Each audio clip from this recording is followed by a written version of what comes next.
Hello friends, welcome back to our YouTube channel account सीखो। आप सबका स्वागत है हमारे यूट्यूब चैनल अकाउंट सीखो में।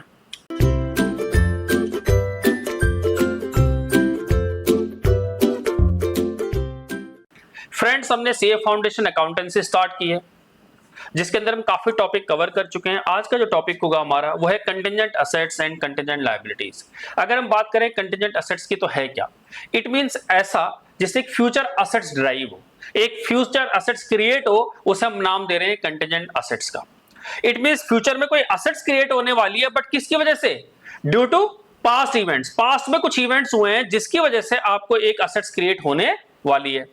दैट मींस ये भी डिपेंड करेगा कि फ्यूचर में कोई इवेंट, जो कोई अनसर्टेन इवेंट अकर होगा या नहीं होगा। इट मींस फ्यूचर के इवेंट पर डिपेंड करता है कि जो पास्ट में कोई घटना घटी है, पास्ट में कोई इवेंट हुआ है, उस पर बेस करेगा कि फ्यूचर में क्या इसका आउटकम निकलेगा। इसे हम नाम दे रहे हैं कंटिजेंट असेट्स। एग्जांपल के तौर पे समझते हैं। इसी तरह पहले एक चीज और डिफाइन कर लेते हैं यहाँ पे कि कंटिजेंट लायबिलिटी क्या है। कंटिजेंट लायबिलिटी का क्या मीनिंग हुआ है कि पास्ट में कैसा कोई घटना घटी है जिसकी वजह से आपको फ्यूचर में एक ऑब्लिगेशन बन जाएगा।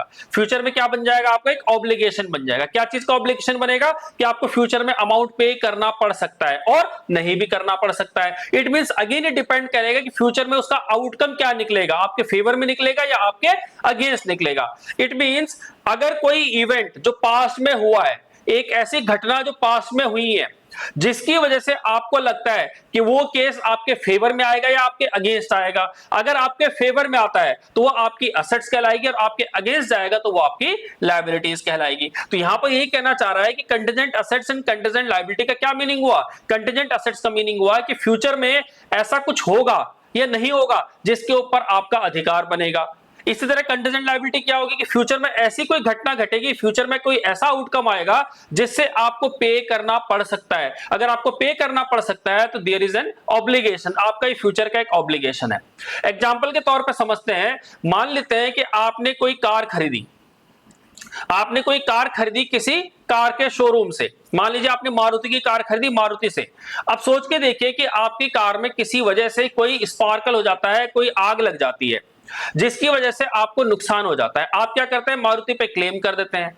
अब मारुति पर जैसे ही आपने क्लेम किया, अब ये नहीं कहेंगे कि मारुति को तुरंत पे करना है, नहीं नहीं नहीं, ये तुरंत लायबिलिटी है ही नहीं। क्यों? क्योंकि मारुति क्या करेगी? पहले छानबीन करेगी, इन्वेस्टिगेट करेगी कि आग क्यों लगी है, क्या वजह थी, ऐसा आप क्या कर रहे थे। इट मींस अभी एज ऑन डेट मारुति के लिए ये क्या है? फ्यूचर में पे करना पड़ सकता है। फ्यूचर में पे करना पड़ सकता है। अगर फ्यूचर में पे करना पड़ सकता है, that is called contingent liability. अगर उन्हें ऐसा लगता है कि हमें फ्यूचर में पे करना पड़ सकता है, this is the current, this is the contingent liability. ये हुई कंटिजेंट लायबिलिटी। इसका अपोजिट मान लीजिए कंटिजेंट असेट्स। कि आपने क्या किया? कोई क्लेम किया, आपने क्लेम किया कि हमें नुकसान हुआ है, हमारी इसकी भरपाई की जाए, विद इंटरेस्ट पे किया जाए। तो वो क्या कहलाएगा? जो आपको फ्यूचर में पैसा मिलने वाला है, this is your contingent assets. कि फ्यूचर में मिल भी सकता है और नहीं भी मिल सकता है। इट मींस यही केस अगर आपके फेवर में आ जाता है तो आपको पैसा मिलेगा, और जब आपको पैसा मिलेगा तो इसे क्या नाम देंगे हम? Contingent assets. बट एक चीज ध्यान रखने वाली बात है, हमने एक कॉन्सेप्ट पढ़ा था, उस कॉन्सेप्ट का नाम था प्रूडेंस कॉन्सेप्ट। और प्रूडेंस कॉन्सेप्ट कहता है कि अगर फ्यूचर में अगर आपको कोई बेनिफिट होने वाला है, आप उसे इग्नोर कीजिए, आपको उसे रिकॉर्ड करने की जरूरत नहीं है। बट अगर आपको लगता है कि फ्यूचर में कोई नुकसान होने वाला है, फ्यूचर में कोई ऑब्लिगेशन बन रहा है, आपको उसे रिकॉर्ड करना है। इसीलिए हम क्या करते हैं? कंटिजेंट असेट्स को हम कहीं भी शो नहीं करते हैं बुक्स में, लेकिन कंटिजेंट लायबिलिटी को हम अलग से नोट्स बनाकर प्रेजेंट करते हैं। बैलेंस शीट का पार्ट होता है, but not the part of PNL. ये क्या चीज का पार्ट होगा? ना पीएनएल का पार्ट होगा, ना बैलेंस शीट का पार्ट होगा, बट नोट्स टू अकाउंट्स का पार्ट होगा। इसलिए कंटिजेंट लायबिलिटी को आपको अलग से स्पेसिफाई करना है, अलग से आपको मेंशन करना है कि ये हमारी कंटिजेंट लायबिलिटी है जिसका आउटकम हमारे अगेंस्ट जा सकता है इन फ्यूचर। क्लियर है बात? अब आगे देखते हैं, इसको रीड करते हैं क्या लिखा हुआ है। सबसे पहले कहता है कंटिजेंट असेट्स, कह रहा possible assets arises from past events. Possible assets means आपको फ्यूचर में हो सकता है कि पैसा मिले। किस वजह से मिले? Due to past events, and their existence will be confirmed. अब इसका एग्जिस्टेंस कब कंफर्म होगा? जब फ्यूचर में रिजल्ट निकलेगा, जब फ्यूचर में आउटकम निकलेगा, जब आपके फेवर में क्या होगा? कोई केस आएगा। कह रहा है only after occurrence or non occurrence of one or more uncertain future events, कि फ्यूचर में अगर आपके फेवर में आएगा तो आपकी क्या कहलाएगी, असेट्स, अगर फ्यूचर में आपके अगेंस्ट चला गया क्या कहलाएगी, आपकी लायबिलिटीज। तो ये कह रहा है कि पॉसिबल ऑब्लिगेशन अराइजेज, अगर हम बात करें कंटीजेंट लायबिलिटी की तो बिल्कुल अपोजिट है, कह रहा है possible obligation arises from past events and may arise in future depending on the occurrence or non-occurrence of one or more uncertain future events। Again same, पास में घटना घटी है, फ्यूचर में उसका क्या आउटकम आएगा, पर डिपेंड करता है कि ये आपके अगेंस्ट जाएगा या आपके फेवर में। अगर आपके अगेंस्ट जाएगा तो आपकी कंटीजेंट लायबिलिटी बनने वाली है, आपके फेवर में आएगा तो ये आपकी कंटीजेंट असेट्स बनने वाली है। आई होप आपको बात समझ आई होगी। इसे और डिटेल में समझते हैं क्या लिखा हुआ है। कंटीजेंट असेट्स, कह रहा है contingent assets may be defined as possible assets that arise from past events. Possible assets that arise from past events, past में कोई घटना घटी है, पास्ट में कुछ हुआ है, उसकी वजह से फ्यूचर में एक असेट्स क्रिएट होने वाली है। Whose existence will be confirmed, उसका एग्जिस्टेंस कब कंफर्म किया जाएगा, only after occurrence or non occurrence of one or more uncertain future events not wholly within the control of the enterprise, जो कि control, जो एंटरप्राइज है, जो organisation है, उसके कंट्रोल में वो नहीं है। Depend on future events. It is usually arises from unplanned or unexpected events that give rise to the possibility of an inflow of economic benefits of the business entity। Example के तौर पे a claim that an enterprise is pursuing through legal process where the outcome is uncertain is contingent assets. It means हमें ऐसा लग रहा है कि हमारे फेवर में केस आ सकता है, हमने क्लेम किया हुआ है, इसलिए हमारी ये कंटीजेंट असेट्स है, अभी फाइनल हमारे फेवर में रिजल्ट नहीं आया तो हम इसे अपनी असेट्स नहीं मानेंगे, इसलिए हम इसे क्या मान के चल रहे हैं, contingent assets. As per concept of prudence, जैसे हमने कहा प्रूडेंस का कॉन्सेप्ट भी कहता है, अकाउंटिंग स्टैंडर्ड भी कहता है कि आपको इसे not recognise a contingent assets, आपको इसे बुक्स में शो करने की जरूरत नहीं है। प्रूडेंस कॉन्सेप्ट हम ऑलरेडी समझ चुके हैं। These assets are uncertain and may arise from a claim which an enterprise pursue through legal proceeding। There is uncertainty in realization of claim, क्योंकि जो क्लेम मिलने वाला है उसकी जो रिलाइजेशन है उसकी सर्टेनिटी नहीं है, इसलिए हम इसे क्या कर रहे हैं, बुक्स में शो नहीं कर रहे हैं। बट ये अगर आपके फेवर में आता है, अगर ये रिलाइज हो जाता है तो ये आपकी टोटल क्या बन जाएगी, एक्चुअल में ये असेट्स बन जाएगी, फिर एक कंटीजेंट असेट्स नहीं रहेगी। कहता है it is possible that recognition of contingent assets may result in recognition of income. हो सकता है कि जैसे ही आपने कंटीजेंट असेट्स क्रिएट की, आपकी क्या होगा, इनकम को क्या कर दिया जाएगा, रिकॉग्नाइज किया जाएगा। दैट में नेवर बी रियलाइज्ड, हो सकता है कि कभी वो पैसा आए ही ना, असेट्स तो क्रिएट हो गई, आपने क्या कहा, recognition of contingent assets may result in recognition of income that may never be realized, कि आपने उसे इनकम तो मान लिया, आज पता लगे वो पैसा आए ही ना, अगर आएगा ही नहीं तो हम उसे कंसिडर यहां पर नहीं करेंगे, ऐसी possibility. However, when realization of income is virtually certain, अगर आपको लगता है कि आपकी ये इनकम आने वाली है, कंफर्म्ड हो आप, तभी आप क्या करेंगे, इसे कंटीजेंट लायबिलिटी तो रहेगी ही नहीं, फिर क्या बन जाएगी, वो आपकी एक्चुअल इनकम या एक्चुअल असेट्स बन जाएगी। Then related assets no longer remains as contingent assets, उसका कंटीजेंट असेट्स रहेगी नहीं। सिंपल सी बात यह है, आपने कोई केस किया है, अगर वो केस आपके फेवर में आ रहा है, आपको 100% श्योर है, आप एंश्योर हो, आप फुली सेटिस्फाइड हो कि आपके फेवर में एक केस आने वाला है। अगर आपके फेवर में केस आने वाला है तो कंटीजेंट असेट्स तो रही ही नहीं, इट मींस आपको कंफर्म है कि आपके फेवर में केस आएगा तो ये आपकी असेट्स बन जाएगी, ना कि ये क्या बनेगी, कंटीजेंट असेट्स। क्यों, क्योंकि आपको पता है कि आपके फेवर में आपको एक्चुअल असेट्स, तो जब आप फेवर में आएगा केस आप इसे असेट्स कंसीडर करेंगे, फिर एक कंटीजेंट असेट्स कहीं रहेगी ही नहीं। और एज ऑन डेट अगर कंटीजेंट असेट्स है तो आप इसे बुक्स में शो करने की जरूरत नहीं है, due to prudence concept. Contingent assets need not be disclosed in the financial statement. Contingent assets are assessed annually. आपको क्या करना है, continuously, annually क्या करना है, इसको आपको assess करते रहना चाहिए। If it has become virtually certain that an inflow of economic benefit will arise, assets and related income are recognized in the financial statement of that period in which change occur। It means आपको simple सी बात ये समझनी है at the end कि contingent assets हम books में show नहीं करेंगे, कंटीजेंट असेट्स को हम ऐसे ही रहने देंगे। जिस दिन हमारे फेवर में केस आता है, हम उसे असेट्स रिकॉग्नाइज कर लेंगे, हम उसे अलग से दिखाने की जरूरत नहीं है। This is your contingent assets. बात करें अगर हम कंटीजेंट लायबिलिटी की, कंटीजेंट लायबिलिटी मींस ऐसा केस जो आपके अगेंस्ट जा सकता है, आपको फ्यूचर में नुकसान पहुंचा सकता है। तो क्या कह रहा है, contingent liabilities. The term contingent liability can be defined as क्या, possible obligations. that arise from past events and existence of which will be confirmed. Existence कब होगा उसका confirm?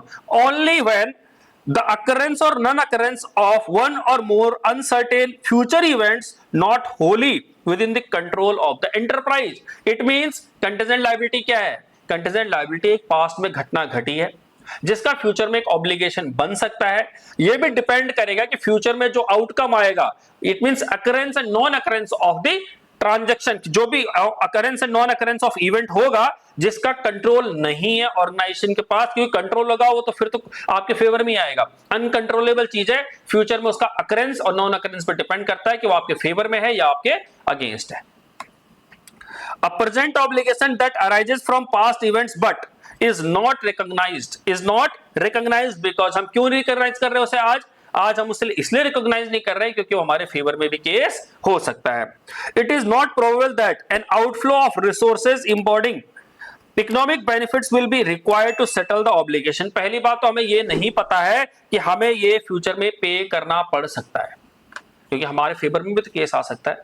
तो ऐसी लायबिलिटी जिसकी अनसर्टेनिटी है, जो हमें पता ही नहीं है कि भी हमारी लायबिलिटी बनेगी या नहीं बनेगी, वो यही कह रहा है कि इसे मान के चल रहे हैं कि एक तो हमें यही नहीं पता कि इसका पैसा हमें पे करना है नहीं करना। दूसरा, a realizable estimation of the amount, estimate of the amount of the obligation cannot be made, और ये भी नहीं बता सकते कि कितना पे करना है, इसलिए हम इसे अपनी बुक्स में लायबिलिटी कंसीडर नहीं कर रहे हैं। तो लायबिलिटी नहीं कंसीडर करने का रीजन क्या है? पहला रीजन क्या है कि हम कह रहे हैं कि वो होगा या नहीं होगा, इट मींस वो पे करना पड़ेगा या नहीं करना पड़ेगा, पहले तो इसकी अनसर्टेनिटी है। दूसरा, मान के चलते अगर आइडिया लग भी जाए कि पे करना पड़े, तब हम क्या मानेंगे? इसे लायबिलिटी नहीं मानेंगे, तब हम इसे प्रोविजन क्रिएट करेंगे, क्योंकि वहां पर अमाउंट सर्टेन नहीं है। और जब दोनों चीजें सर्टेन हो जाएंगी कि देना भी है और अमाउंट कितना है, तब हम इसे as a liability, confirm liability consider करेंगे। क्लियर है बात? इट मींस अगर मैं प्रोविजन और लायबिलिटी की बात करूं तो प्रोविजन हम कब क्रिएट करते हैं? प्रोविजन हम क्रिएट करते हैं कि हमें अमाउंट नहीं पता, पर हमें अमाउंट ये पता है कि पे करना है। आपने मान लीजिए किसी से कोई काम करवा लिया, आपने कोई सर्विस ले ली, अब आपको पता है कि आपको पे करना है, अमाउंट कितना पे करना है, जब फाइनल बिल देगा तो आपको अमाउंट पता लग जाएगा कितना पे करना है। बट एक एस्टिमेटेड बेसिस पर आप क्या कर सकते हैं? प्रोविजन बना सकते हैं। जिस दिन आपको अमाउंट पता लग जाएगा वो आपकी कंफर्म लायबिलिटी हो जाएगी, उसके बाद आपको बिल देगा और आप बिल के बेसिस पर क्या करेंगे? पेमेंट कर देंगे। That is your confirmed liability. Clear है बात? एग्जांपल समझते हैं। एग्जांपल क्या लिखा हुआ है? For example, mister X sells a machine to mister Y and damage any damage incurred by Mr. Y while using the machine need to be compensated by Mr. X. Mr. X ने Mr. Y को एक machine बेची और कहा कि भैया कोई भी चलाते समय अगर आपको कोई नुकसान हो, मशीन में कोई फॉल्ट पाया जाए तो हम आपको कंपनसेट कर देंगे।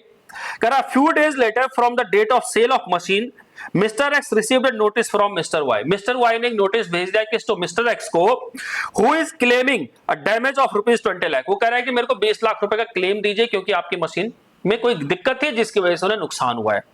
कह notice mention that worker met with an accident during the use of the machine and is required to be compensated. Mister Y कह रहा है कि आपकी मशीन चलाते समय वर्कर का एक्सीडेंट हो गया, वर्कर को नुकसान हो गया, जिसकी वजह से हम आपसे 20 लाख रुपए का कंपनसेशन मांग रहे हैं। अब आपको क्या लगता है, क्या कंपनी तुरंत पैसा दे देगी कि भाई हाँ वाई ने कहा इसलिए पैसा दे दे? नहीं, कंपनी क्या करेगी? इन्वेस्टिगेट करेगी कि क्या ये सच बोल रहा है नहीं बोल रहा।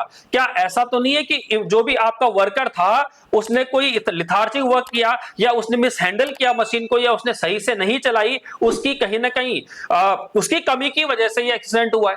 तो ये आपको क्या करना होगा? इन्वेस्टिगेट करना होगा, तब जाके। अब इन्वेस्टिगेशन में तो टाइम लगेगा, बट बताओ मिस्टर एक्स को, अगर मिस्टर एक्स की बात करें तो मिस्टर एक्स को क्या करना पड़ेगा? फ्यूचर में पे करना पड़ सकता है, कंफर्म नहीं है बट पे करना पड़ सकता है, इसलिए उसके लिए क्या कहलाएगी? 20 लाख रुपए ये कंटिजेंट लायबिलिटी। पढ़ते हैं आगे। कह रहा है receipt of this notice does not suggest that mister X is liable to pay the amount. देखो बोल रहा है कि सिर्फ नोटिस लेने का मतलब ये नहीं है कि मिस्टर एक्स को पे करना है अमाउंट, नहीं। Although this needs to be investigated and confirmed, पहले से इन्वेस्टिगेट किया जाएगा फिर कंफर्म किया जाएगा कि भैया सही गलती किसकी है, मशीन की गलती है या उस वर्कर की गलती है। As whether the damage arose due to any defect in machine or it is due to negligence while operating the machine। देखो वही कह रहा है कि या तो मशीन में गड़बड़ थी इस वजह से एक्सीडेंट हुआ है, या उसने नेग्लिजेंस किया है, उस वर्कर था, वर्कर ने क्या किया? कोई लापरवाही की है जिसकी वजह से एक्सीडेंट हुआ है। Although the receipt of the notice, जो रिसीप्ट ऑफ नोटिस है, result into an event which require recognition of contingent liability by mister X. Mister X को कंटीजेंट लायबिलिटी बनानी पड़ेगी, since there is a possible obligation and that can be only confirmed when confirm in future. कहां confirm किया जाएगा? Future में, जब यानी इसका फाइनल इन्वेस्टिगेशन करने के बाद कमेटी जो रिपोर्ट देगी, रिपोर्ट देने के बाद अगर ये मिस्टर एक्स के अगेंस्ट जाएगा, इसमें इसका मशीनरी की गलती है, उस केस में मिस्टर एक्स को क्या करना पड़ेगा? पे करना पड़ेगा। बट आज मिस्टर एक्स क्या मान रहा है? सिर्फ कंटीजेंट लायबिलिटी मान रहा है, अपनी कंफर्म लायबिलिटी नहीं मान रहा। जैसी कमेटी रिपोर्ट देगी कि हाँ मशीनरी की गलती की वजह से हुआ है, उस दिन तुरंत क्या करेगा? इसे लायबिलिटी बना लेगा, अपनी बुक्स में खर्चा बुक करके लायबिलिटी बना लेगा। टेकिंग अनदर एग्जांपल, दूसरा एग्जांपल लेते हैं। Let us assume mister A B sells cars to its customer. Mister A B ने कार बेची इसके कस्टमर को। One of the cars got fired due to manufacturing of faulty part during the test drive by one of the customer. एक customer ने क्या किया? गाड़ी खरीदी एबी से, और एबी ने क्या किया? जब गाड़ी बेची तो गाड़ी चलाते समय क्या हुआ? जब टेस्ट ड्राइव कर रहा था तो आग पकड़ गई, और उसमें क्या हो गया? वो एक किस्म से गाड़ी में क्या हो गया? माल फंक्शनिंग की वजह से आग लग गई। Customer has filed a court case seeking a claim of 50 lakh due to this incident. Customer ने भी 50 लाख रुपए का क्लेम के लिए क्या कर दिया? एक केस फाइल कर दिया। While Mr. AB acknowledges that there is a present obligation, it is not certain that whether he is expected to pay for any damage.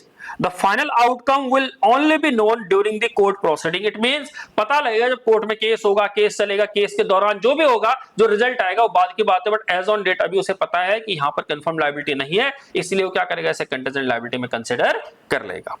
ठीक। An enterprise should not recognize a contingent liability in its balance sheet. However, it is required to be disclosed in notes to accounts. आपको कहां disclose करना है? इसे notes accounts में disclose करना है। इसे आपको बैलेंस शीट के फेस पे दिखाने की जरूरत नहीं है। Unless possibility of outflow of resources embodying economic benefit is remote. हमें पता है कि ऑब्वियस सी बात है, इसका पैसा देना है या नहीं देना ये नहीं पता। दूसरी बात, कितना देना है ये नहीं पता। These liability are assessed continuously. आपको इसे continuously क्या करना है? Assess करते रहना है to determine whether an outflow of resources, कि जो भी हमें ये पे करना है नहीं करना, become probable. If it becomes probable that outflow or future economic benefits will be required for an item previously dealt with contingent liability, और उसके बाद आपको क्या करना पड़ेगा? इसे बुक्स में provision create करना पड़ेगा in financial statement of the period जिस समय ये probably occur हुआ है। तो आपको सिंपल सी बात है, तब तक उसे कंटीजेंट लायबिलिटी मानना है जब तक आउटकम नहीं निकला। आउटकम निकल गया कि आपको पे करना है, कितना पे करना अगर ये क्लियर नहीं है, फिर भी आपको प्रोविजन क्रिएट करके रखना है। जिस दिन आपको पता लगे कितना अमाउंट पे करना है, उस दिन आपको कंफर्म लायबिलिटी से मान लेना है। देख लेते हैं distinction between contingent liabilities and liabilities. देखो कंटीजेंट लायबिलिटी और लायबिलिटी में कितना फर्क है, मैं पहले ही बता रहा हूं। कंटीजेंट लायबिलिटी का क्या मीनिंग हो? कंटीजेंट लायबिलिटी मींस ना अमाउंट का पता ना देने का पता, पर लायबिलिटीज का मतलब अमाउंट भी पता और देने का भी पता। बस इतना ही डिफरेंस से समझ लेते हैं। There are distinction between liability and contingent liability generally based on the judgment of the management. Management decide करेगा मैनेजमेंट को क्या लगता है। A liability is defined as the present financial obligation of an enterprise which arises from past events. Past में कुछ event हुआ जिसकी वजह से प्रेजेंट ऑब्लिगेशन हुआ, उसे हम लायबिलिटी दे रहे हैं। पास्ट में आपने किससे काम करवाया, आपको आज उसे पैसा देना है, this is your liability. But it's amount confirm, payment confirmed. The settlement of liability results in outflow from the enterprise of resources, क्योंकि आपको क्या होगा? जैसे आपने काम करवा लिया, जैसे यानी आपको ये काम होगा तो ये लायबिलिटी का आपको क्या होगा? आउटफ्लो का रिजल्ट आएगा, आपको ये फ्यूचर में पे करना पड़ेगा। On the other hand, in the case of contingent liability, either outflow of the resources of the to settle the obligation is not probable, or the amount expected to be paid, it means liability cannot be measured with sufficient reliability. It means ना amount का confirm है ना ही देने का confirm है, इसलिए हम कह रहे हैं कि इसे कंटीजेंट लायबिलिटी के तौर पे कंसीडर किया जाएगा, ना कि liability. Examples of contingent liability हम ऑलरेडी देख ही चुके हैं। Claim against the enterprise not acknowledged as date, guarantee given in respect of third parties, liability in respect of bill discounted, statutory liabilities under dispute, ये हमारे examples हैं। In addition to present obligations that are recognized as liabilities in the balance sheet, enterprise are required to disclose contingent liability in the balance sheet by way of footnotes। तो आपको notes के तौर पे क्या करना होगा? उसे दिखाना होगा। तो आपने देखा होगा लायबिलिटी का मतलब क्या है? कंफर्म्ड लायबिलिटी, अमाउंट भी कंफर्म्ड है और पेमेंट मींस देना है ये भी कंफर्म्ड है। बट कंटीजेंट लायबिलिटी में ये दोनों चीज मिसिंग है। अच्छा, दूसरा distinction between contingent liability and provision. देखो प्रोविजन का मतलब क्या है? आपको देना है ये कंफर्म है, बट आपको कितना देना है ये नहीं कंफर्म। कंटीजेंट लायबिलिटी में ना देने का कंफर्म ना अमाउंट का कंफर्म, बट प्रोविजन में क्या है? आपको देना है ये कंफर्म है, बट कितना देना है आपको ये नहीं पता। बस इन दोनों में ये डिफरेंस है।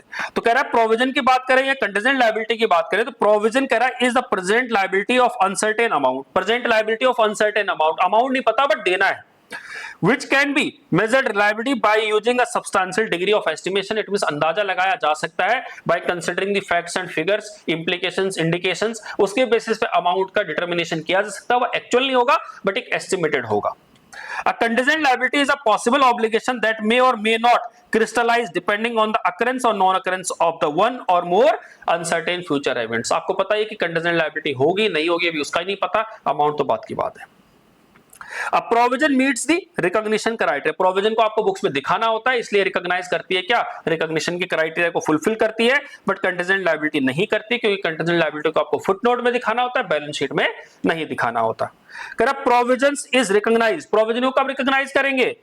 When an enterprise has a present obligation arises from past events and outflow of resources embodying economic benefit is probable. It means आपको देना है पैसा, ये कंफर्म है, कितना देना है वो नहीं पता.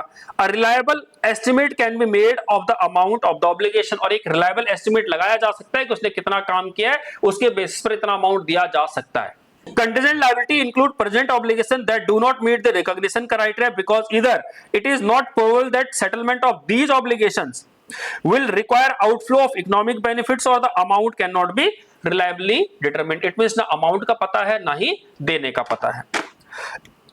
Provision ये कहता है if the management estimate that it is probable that a settlement of an obligation will result in outflow of economic benefits, it recognize a provision in the balance sheet. आपको पता है कि सिर्फ देना पता लग जाए, बस कि देना है, आपको इसे बुक्स में दिखाना पड़ेगा. If the management estimate that it is less likely that any economic benefits will outflow the firm to settle the obligation, it discloses the, उसे हम क्या करेंगे, obligation as a contingent liability, उसे सिर्फ कंटीजेंट लायबिलिटी दिखाएंगे. But जिस दिन आपको पता लग जाए कि हाँ आपको देना है उस दिन प्रोविजन बन जाएगा. जिस दिन आपको पता लग जाएगा कितना देना है आपका कंफर्म लायबिलिटी बन जाएगा. तो आपने क्या सीखा? Contingent liability, liability and provision. तो प्रोविजन का क्या मीनिंग हुआ? अमाउंट कंफर्म नहीं है बट देना कंफर्म है कि आपको देना है. Clear? It means obligation confirm है कि आपको देना है.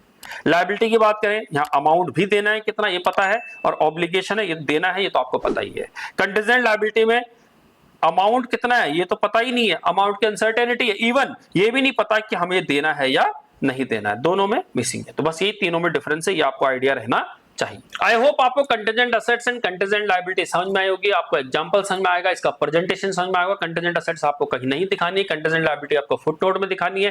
Contingent assets and contingent liability का आपको कॉन्सेप्ट समझ में आया होगा.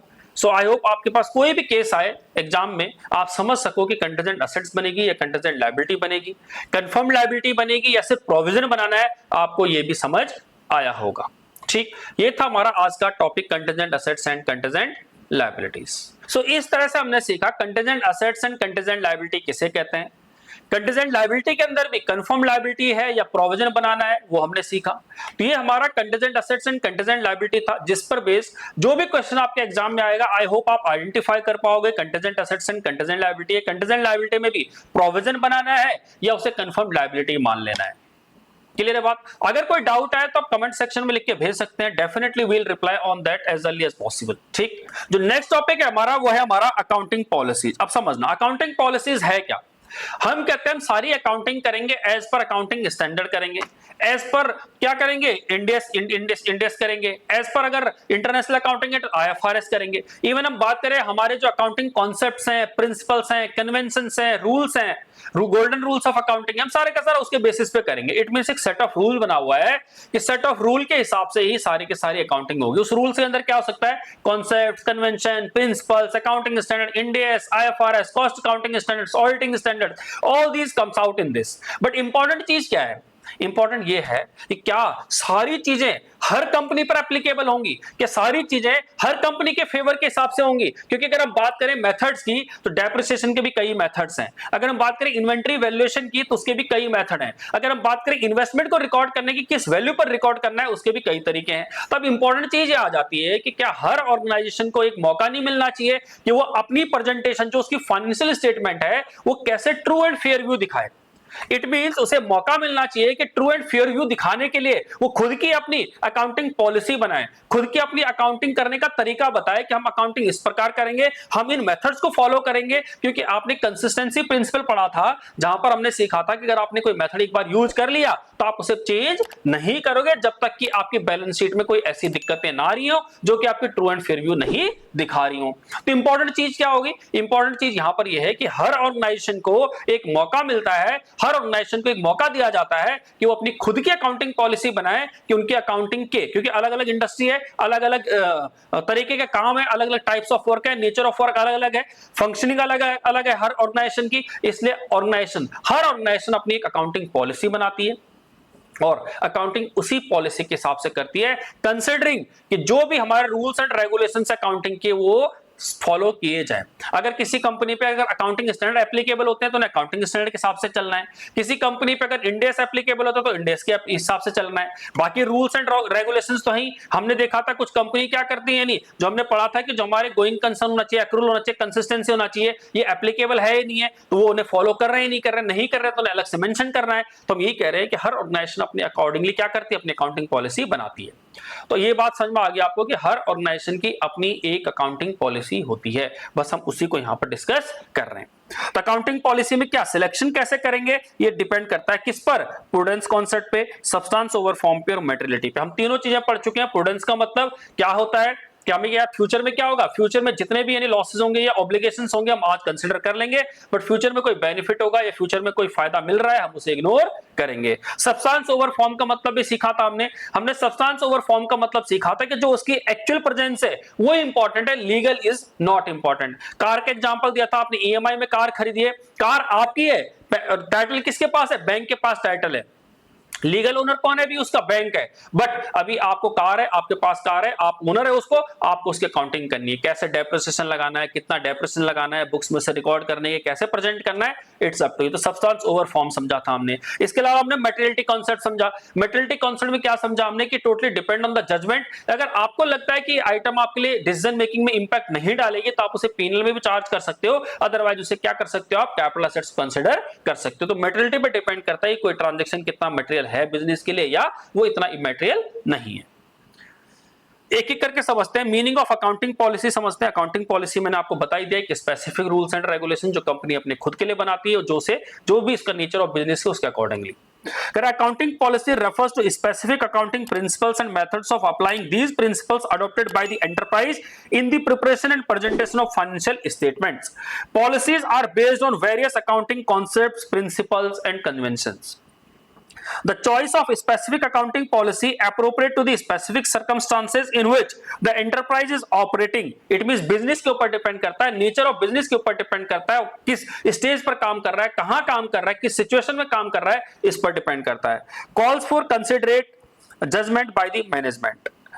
The areas where in different accounting policies are frequently encountered can be given as. जनरली क्या होता है, वैल्यूएशन ऑफ इन्वेंट्री में, इन्वेंट्री की वैल्यूएशन करनी होती है, लीफो है, फीफो है, कौन सा मेथड यूज करें, वेटेड एवरेज मेथड यूज करें, ये हो सकता है। जब हम डेप्रिसिएशन का मेथड यूज करते हैं वहां पर हो सकता है कि स्ट्रेट लाइन यूज करें, डब्ल्यूडीबी यूज करें, डिमिनिशिंग बैलेंस मेथड यूज करें, यानी स्ट्रेट लाइन यूज करें या डिमिनिशिंग यूज करें, या फिर हम प्रोडक्शन मेथड यूज करें, sum of year digit method use करें, तो वो डिपेंड करता है। वैल्यूएशन ऑफ इन्वेस्टमेंट, इन्वेस्टमेंट की वैल्यूएशन किस पर होगी? इट मींस इन्वेस्टमेंट की वैल्यू एनआरबी पे होगी, फेयर वैल्यू पे होगी, किस पर होगी ये हमें देखना है। तो कह रहा है suppose an enterprise hold some investment in the form of shares of a company at the end of accounting period, तो वैल्यूएशन कैसे होगी? Enterprise may adopt FIFO method, average method, the method selected by that enterprise for valuation is called accounting policy. तो वही जो method use कर रहा है उसी को हम अकाउंटिंग पॉलिसी का हिस्सा कह रहे हैं, वो एक अकाउंटिंग पॉलिसी का पार्ट है। Selection of accounting policy, accounting policy को कैसे सिलेक्ट करोगे? कह रहा है selection of inappropriate accounting policy may lead to understatement और overstatement of performance of an financial position. It means जब आप एक इनअप्रोप्रिएट, मैंने क्या कहा, आपको मौका दिया जाएगा कि आपके हिसाब से क्या बेस्ट रहेगा, कौन से आपके सिलेक्शन ऑफ मेथड्स कौन सा सिलेक्शन आप करोगे जिससे आपकी balance sheet true and fair view represent करे, it's totally depend on the organisation.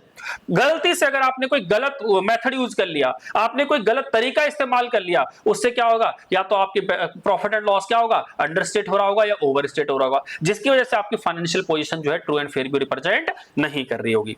Thus, accounting policy should be selected with due care after considering its effect on the financial performance of the business enterprise from angle of various users of accounts। क्योंकि जो users है ultimately users को क्या misguide नहीं करना है, इसलिए जो आपका प्रॉफिट एंड लॉस है बिल्कुल सही पिक्चर दिखाए, इसलिए आपको सही अकाउंटिंग पॉलिसी को क्या करना है, चूज करना है। Selection is important.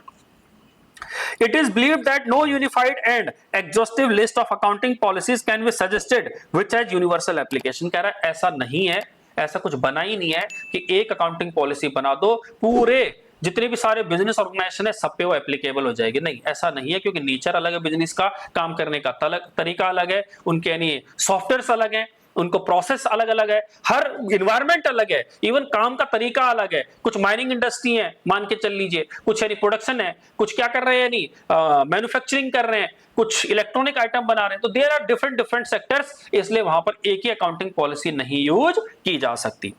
Three major characteristics which should be considered for the purpose of selection and application of accounting policies जो है अभी हमने पढ़ा था, prudence, substance over form and materiality। ये तीनों प्रिंसिपल का ध्यान में रखते हुए अकाउंटिंग पॉलिसी को बनाया जाना चाहिए, सिलेक्शन होना चाहिए।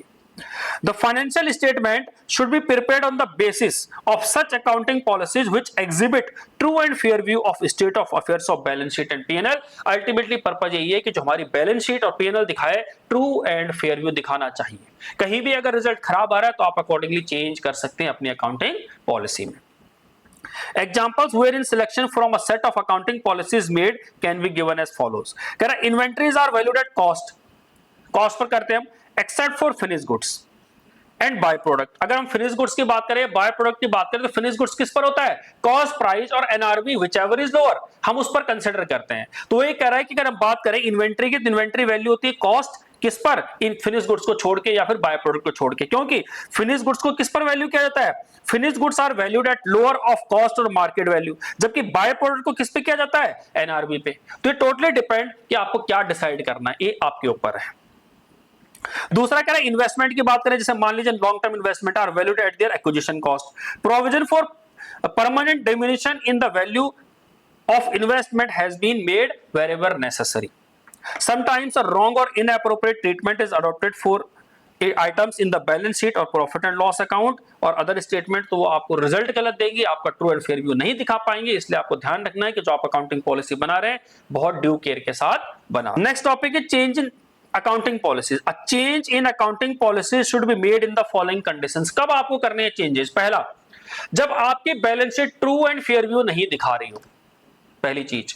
दूसरा, जब आपकी बैलेंस शीट लॉ कहे कि भैया अमेंडमेंट आ जाती है एक्ट में, लॉ में लॉ कहे कि आपको इसे बदलना है, आपको इसे चेंज करना है, तो उस केस में आपको चेंज करना पड़ेगा। It is required by some statute or for compliance with an accounting standard. It means accounting standard कह रहा है कि आपको बदलना है, इसलिए लॉ कह रहा है इसलिए। और दूसरा कहता है कि change would result in more appropriate presentation of financial statement, कि आपका मोर क्या दिखा रहा है, बहुत ज्यादा अच्छा रिजल्ट दिखा रहा है जब आप चेंज करते हैं, तो मोर एप्रोप्रिएट रिजल्ट दिखा रहा है आपका कौन, balance sheet and PNL, by choosing the another accounting policies. चाहे मेथड की बात करें चाहे हम किसी पॉलिसी की बात करें। एक चीज आपको ध्यान रखना है कि जब भी आपकी अकाउंटिंग पॉलिसी में चेंज आएगा, आपने अकाउंटिंग पॉलिसी एक बार फ्रेम कर ली, अब जब भी आप उसमें चेंज करोगे तो आपको ये ध्यान देना है कि क्या उसका फाइनेंशियल इंपैक्ट है या नहीं। अगर उसका फाइनेंशियल इंपैक्ट है, आपको उसे बैलेंस शीट में प्रेजेंट करना पड़ेगा, आपको अलग से नोट में दिखाना पड़ेगा कि ये इसका फाइनेंशियल इंपैक्ट आया है। इवन अगर आप चेंज कर रहे हो तो आपको यह भी दिखाना पड़ेगा कि आपने चेंज क्यों किया है, क्या वजह थी चेंज करने की। इट मींस लॉ ने कहा चेंज करना है, अकाउंटिंग स्टैंडर्ड ने कहा चेंज करना है, या आपकी मोर एप्रोप्रिएट रिजल्ट दिखा रहा है आपकी फाइनेंशियल स्टेटमेंट इसलिए चेंज किया है। तो आपको फाइनेंशियल जो भी आपकी अकाउंटिंग पॉलिसी, अगर उसमें कुछ बदलाव करते हो आप, तो आपको उसे स्पेसिफिकली मेंशन करना है। जब आप अपना फाइनल बैलेंस शीट पब्लिश करो तो आपको उसके अंदर क्या करना है, उसे नोट्स में आपको अलग से दिखाना है अकाउंटिंग पॉलिसी क्यों चेंज की जा रही है। जैसे मान लीजिए पहले आप इंटरेस्ट को क्या करते थे, कैपिटलाइज करते थे, आप उसे रिवेन्यू में चार्ज करना चाह रहे हो, क्यों कर रहे हो आपको बताना है। क्लियर बात? पहले इनपुट टैक्स क्रेडिट नहीं लेते थे, आज आप इनपुट टैक्स क्रेडिट ले रहे हैं, आपको इसे स्पेसिफाई करना है क्या वजह है इसकी। तो जहां जहां चेंज होगा, जैसे कोविड आया, कोविड में आपके फाइनेंशियल इंपैक्ट आया, आपको इसे क्या करना है, अलग से बैलेंस शीट में दिखाना पड़ेगा। क्योंकि जब भी आपकी अकाउंटिंग पॉलिसी में कोई बदलाव आएगा, क्योंकि अकाउंटिंग पॉलिसी में याद होगा जब आप यानी इसे कोविड आया होगा तो कोविड में आपको स्पेसिफिकली मेंशन किया होगा अपनी बैलेंस शीट में कि आपकी बैलेंस शीट में बदलाव आया है। क्यों बदलाव आया है? क्योंकि कोविड की वजह से कहीं ना कहीं आपका जो ड्यूरिंग द ईयर प्रोडक्शन होना था वो नहीं हुआ है, हैम्पर हुआ है, कोई वजह रही होगी, आपको उसे मेंशन करना। तो जब भी कोई चेंज आएगा बिजनेस में, आपको उसे स्पेसिफाई करनी है अपनी बैलेंस शीट और पीएनएल में। और अगर अकाउंटिंग पॉलिसी में कोई बदलाव कर रहे हैं तो डेफिनेटली आपको फिर उसे प्रेजेंट करना ही पड़ेगा। कह रहा है चेंज इन अकाउंटिंग पॉलिसी में have material effect on the items of financial statement. कि मटेरियल इफेक्ट है ही नहीं है, मटेरियल इफेक्ट है तो आपको उसे प्रेजेंट करना पड़ेगा। For example, if cost formula used for inventory valuation is changed from weighted to FIFO. मान लीजिए पहले आप क्या करते थे, वेटेड एवरेज यूज करते थे, आज आप फीफो मेथड यूज कर रहे हैं। मेथड आपने बदल दिया, कोई दिक्कत नहीं है, पर क्या उसकी वजह से बदला, क्यों, पहले आपको ही बताना है, और उसकी वजह से फाइनेंशियल कितना इंपैक्ट आया, इट मींस आपकी बैलेंस शीट और पीएनएल में कितना इंपैक्ट आया वो आपको दिखाना है। If interest is capitalized which was earlier not in practice, अब आपने क्या किया, इंटरेस्ट को कैपिटलाइज कर दिया, पहले वो प्रैक्टिस में नहीं था, पहले उसे आप क्या करते थे, दिखाते नहीं थे, पीएनएल में चार्ज करते थे। क्या इंपैक्ट आया, क्यों किया और क्या इंपैक्ट आया, ये दिखाना है आपको। If proportionate amount of interest is charged to inventory which was earlier not the practice, अब प्रोपोर्शनेट आप क्या करते हो, इन्वेंटरी में चार्ज कर रहे हो इंटरेस्ट को, तो पहले नहीं थी वो प्रैक्टिस, आज कर रहे हो, तो क्यों कर रहे हो और उसका फाइनेंशियल इंपैक्ट क्या है वो आपको बताना है। ऑल दीज में इंक्रीज और डिक्रीज द नेट प्रॉफिट, सारी क्या कर सकते हैं, इंक्रीज या डिक्रीज कर सकते हैं आपके नेट प्रॉफिट को। Unless the effect of such change in accounting policy is quantified the financial statement may not help the users of account, क्योंकि जब तक आप इसे क्वांटिफाई नहीं करोगे, जो एंड यूजर है उसे इससे कोई फायदा नहीं मिलने वाला। इट मींस कहीं ना कहीं ऐसा कहा जाएगा कि एंड यूजर को गुमराह किया जा रहा है। Therefore, it is necessary to quantify the effect of change of financial statement items कि assets में क्या चेंज हुआ, liability में क्या चेंज हुआ, प्रॉफिट में क्या चेंज हुआ और लॉस में क्या चेंज हुआ, ये आपको स्पेसिफाई करके बताना पड़ेगा। एग्जाम्पल के तौर पे Omega enterprise revise its accounting policy relating to valuation of inventory to include applicable production overhead, क्योंकि वो क्या करना चाह रहे हैं, इसमें एप्लीकेबल प्रोडक्शन ओवरहेड को कंसिडर करना चाह रहे हैं। It intends to do as it believes that such change would result in more appropriate preparation and presentation in financial statement. तो कर सकते हो आप चेंज जब आपके ये दो कंडीशन हो, कौन सी, अगर लॉ कहता है या अकाउंटिंग स्टैंडर्ड कहता है या आपकी बैलेंस शीट या पीएनएल जो है आपका और अच्छा रिजल्ट दिखाएंगे अगर आप इस बदलाव को करते हैं। तो ये थे हमारे दोनों टॉपिक आज के। एक पहला हमारा contingent assets and contingent liability, और दूसरा टॉपिक था हमारा कि जो हमारी अकाउंटिंग पॉलिसी है उसका सिलेक्शन कैसे करना है, अगर उसमें कुछ बदलाव करना है तो उस बदलाव को कैसे करना है, उसे कैसे आपको बैलेंस शीट में प्रेजेंट करना है। आई होप आपको दोनों टॉपिक समझ में आए होंगे। इसके बावजूद अगर आपको कोई डाउट आता है या आपके मन में कोई डाउट है, आप कमेंट सेक्शन में लिख के भेज सकते हैं, हम आपको तुरंत से तुरंत उसका जवाब दे देंगे। अगर आपको हमारी वीडियोज अच्छी लग रही हो, आपको हमारे एफर्ट्स अच्छे लग रहे हो, तो आप हमारे चैनल को सब्सक्राइब कर सकते हैं, वीडियोज को लाइक कर सकते हैं और शेयर कर सकते हैं, और बेल आइकन प्रेस करना ना भूलें, क्योंकि जब भी कोई नई वीडियो अपलोड हो आप तक नोटिफिकेशन सबसे पहले पहुंचे, आप वीडियो पहले पहले देख पाए। बाकी मिलेंगे अब नेक्स्ट वीडियो में, तब तक अपना ख्याल रखिए, पढ़ते रहिए, गुड बाय।